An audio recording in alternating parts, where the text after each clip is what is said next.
இன்னும் ஆயுத பூஜை இல்லை, ஸோ எல்லாருமே செலிப்ரேஷனோட ஸ்டார்ட் பண்ணியிருப்பீங்க, கரெக்டா? ஸோ செலிப்ரேஷன் மட்டும் கிடையாது, ரெஸ்பெக்டிங் பில்ட் யுவர் லைஃப்.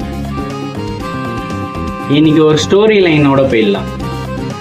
ஒரு ஊரில் சிற்பி ஒருத்தர் இருந்தார். அவர் கையில் சுத்தியும் இருந்துச்சு. அவர் ஒரு கல்லை அடிக்க அடிக்க அவர் சிற்பமாக மாற்றிட்டாரு. அவர் ஒரு நாள் வந்து சொன்னாராம், அந்த சுத்தி மட்டும் என் கையில் இல்லைன்னா என்னால் சிற்பம் பண்ணியிருக்க முடியாது அப்படின்ட்டு. பட் சுத்தி மட்டும் இருந்தால் சிற்பம் வந்திருக்குமா? கிடையாது.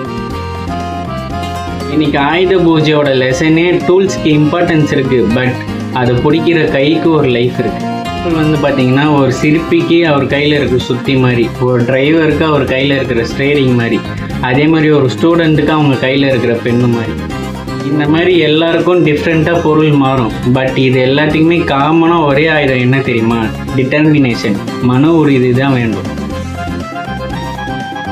உங்களோட மன உறுதி எப்படி இருக்கணும்னா, உன்னோட இதயத்துக்கு தைரியத்தை கொடு, உன்னோட ட்ரீம்ஸுக்கு தன்னம்பிக்கை கொடு, உன்னோட மைண்டுக்கு கான்ஃபிடென்ஸ் கொடு. திரும்பவும் சொல்கிறேன், அறிவும் ஆற்றலும் கற்ற கல்வியும் கருவியும் துணை நிற்க வாழ்க்கையும் பெருகட்டும்.